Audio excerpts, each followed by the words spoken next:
episode of the WeTalk Channel News program of 2020. I'm Beyza. The WeTalk News program has been on hiatus since the beginning of the lockdown, but we're back for one special episode to end the year right. 2020 was the year of bad news, from the fires in Australia to a worldwide pandemic. 2020 was a year that seemed to keep getting worse with every single day. Because of this, we, here at the WeTalk News channel, would like to share 9 of the more positive news stories of the year, to show you that even in our darkest hours, we can still find some light. I'm Ayşenur BUYUK. Months after catastrophic bushfires burned large parts of Australia, there is a glimmer of good news in the midst of the globe's other current emergency. Koalas are slowly being released back into the wild following the unprecedented fires that devastated more than 2.5 million acres of the country over the summer. 4 adult koalas and 1 brand new joey have been released in the Kangaroo National Park in the state of New South Wales.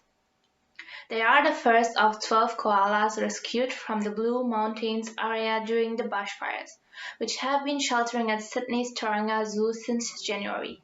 The others will be fast-tracked due to the outbreak of the coronavirus, which means there will be 13 in total released back to the wild. The species in danger of extinction spurred unusual rescuers to keep them safe.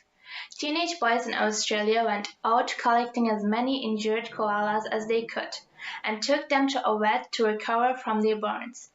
While they have coped well in care, we are delighted to finally send our koalas home, said Dr. Kelly Lay, Executive Director of Science for Wildlife, in a press statement. We have been busy assessing the burned area that we rescued them from, to establish when the conditions have improved enough that the trees can support them again. The recent rains have helped, and there is now plenty of new growth for them to eat, so the time is right. We will be radio tracking them and keeping a close eye on them to make sure that they settle in okay.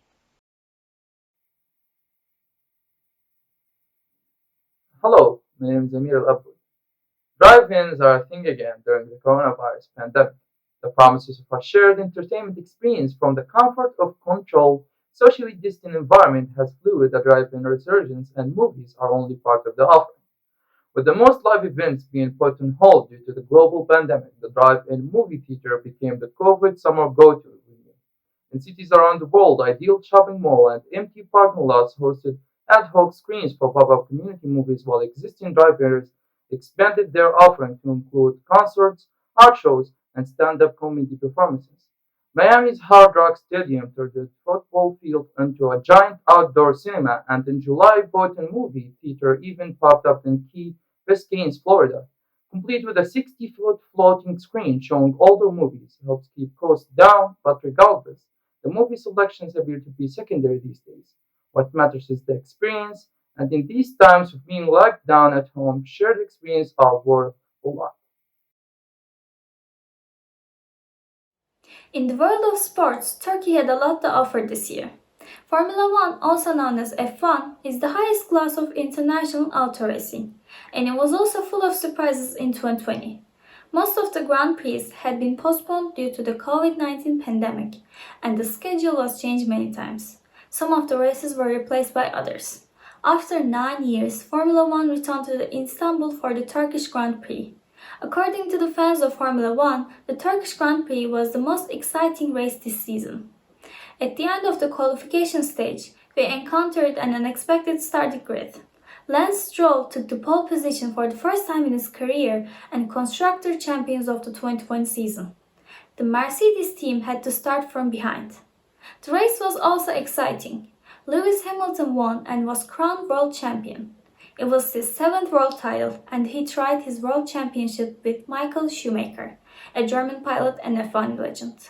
Sergio Perez got his first podium with the Racing Point F1 team, and 3rd place put the podium went to the 4-time world champion Sebastian Vettel with the Scuderia Ferrari. The European Rhythmic Gymnastics Championships were held in Kiev, Ukraine from the 26th through the 29th of November, and the Turkish rhythmic gymnastics team won the European title for the first time in the competition history. The historic win was made possible by Duygu Doğan, Azra Akıncı, Peri Berker, Nil Karabina, and Eda Asar. The Turkish Olympic Committee tweeted, "Historic! Turkey won their first ever medal at a European Rhythmic Gymnastics Championships after defeating the Ukraine to the 3 hoops, 2 pairs of clubs gold. The Ukraine was awarded the silver medal. The Turkish Youth and Sports Minister Mehmet Muharrem Kasapoğlu congratulated the team on social media and said the win made Turkey proud of the team's success." 2020 was a definitely good year for science, and one of the top achievements was the development of multiple COVID-19 vaccines in record time. Once the coronavirus pandemic spread around the world, it quickly became apparent to many in the scientific and medical communities that a post-COVID-19 world would need to involve some sort of immunization program. A big problem with this, though, was the fastest vaccine had ever been developed, the Mumps vaccine in 1967. It took a total of 4 years, and most vaccines take 10 to 15 years to develop. While many scientists around the world worked on developing a vaccine, 2 big companies, Moderna and Pfizer, decided to take a different approach to vaccine development by using mRNA technology, which had never been used before.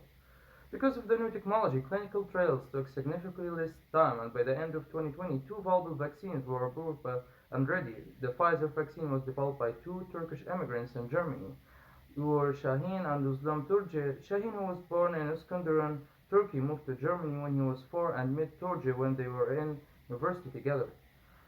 The two had worked on successful anti-cancer drugs in the past and realized their techniques could be used to develop the vaccine. After 9 years, the USA finally returned to space in one of their own vehicles on the way to the International Space Station. It was a crucial mission to carry private passengers to space in the future, and it was the first spacecraft produced by SpaceX to carry passengers. The launch took place at the Kennedy Space Station in Florida. The first launch drive was postponed due to weather conditions. However, the second try was completed successfully. The spacecraft, called Crew Dragon, took 6 years to complete and cost more than $3 billion. Robert Behnken and Douglas Hurley were in the crew in this spacecraft, who made history for both SpaceX and the USA. And in good coming from bad, what started as a protest against a horrible death caused by police officers in America, the Black Lives Matter social movement very quickly spread all over the world in a short time. People united in the idea that everyone should be treated equally. Many celebrities and popular brands showed their support on Twitter with the hashtag Black Lives Matter. Netflix showed support by saying, "To be silent is to be complicit. Black Lives Matter." Airbnb announced that it would donate a total of $500,000 for the Black Lives Matter movement, and many more brands also joined in the movement. We have made it clear again that we are always stronger when we are united. The pandemic that has spread all around the world has affected many people. This is especially true for hospital workers who have been working much more than usual and people decided to show their appreciation. The phenomenon of people cheering hospital workers every evening began in mid-January in the city of Wuhan in China, where the virus originated, and then spread to Italy, where those under quarantine not only clapped but also sang arias, football chants, and popular songs. And then quickly spread around the world, countries under lockdown with deafening applause heard in Paris, London, various cities across Spain, India, and Turkey. In Turkey, citizens applaud hospital workers every night at 9 p.m. from their windows and balconies, showing support and gratitude for those hard-working people, many who hadn't seen their families in months. What spreaded us also brought us together in new, unique ways. When countries started ordering nationwide lockdowns, people began to go out on their own balconies to sing with their neighbors and host balcony parties for the whole block to enjoy. Some offered to go grocery shopping for the elderly and disabled. More than 62 million people downloaded video conferencing apps to connect with coworkers, teachers, colleagues, friends, and even distant family members. Life as we know shifted to be a more virtually connected version that has made this global crisis a little less scary. The rise of the coronavirus helped a lot of people realize that they share a common humanity that unites them in times like these. Ironically, our social distancing is a kind of unity, an altruistic form of collective action aimed at stopping the spread. From its beginnings in January, the coronavirus outbreak has driven millions of people to shelter at home for long days of anxiousness and boredom. In country after country, people have responded by taking to their balconies, windows, and rooftops to sing to one another, to applaud and show gratitude to their healthcare workers, to play music, and to lift one another's spirits. With statewide stay-at-home orders, social distancing, and quarantine, many families have been involuntarily put in the position where they have to be together a lot more than they were used to be pre-pandemic. Some families are enjoying each other's company, learning about one another, and rediscovering the true meaning of being united. And with that, we bring 2020 to a close with hopes of new prosperity and a return to normalcy in the coming new year. Happy New Year, everyone! Happy New Year. everyone! Happy New Year!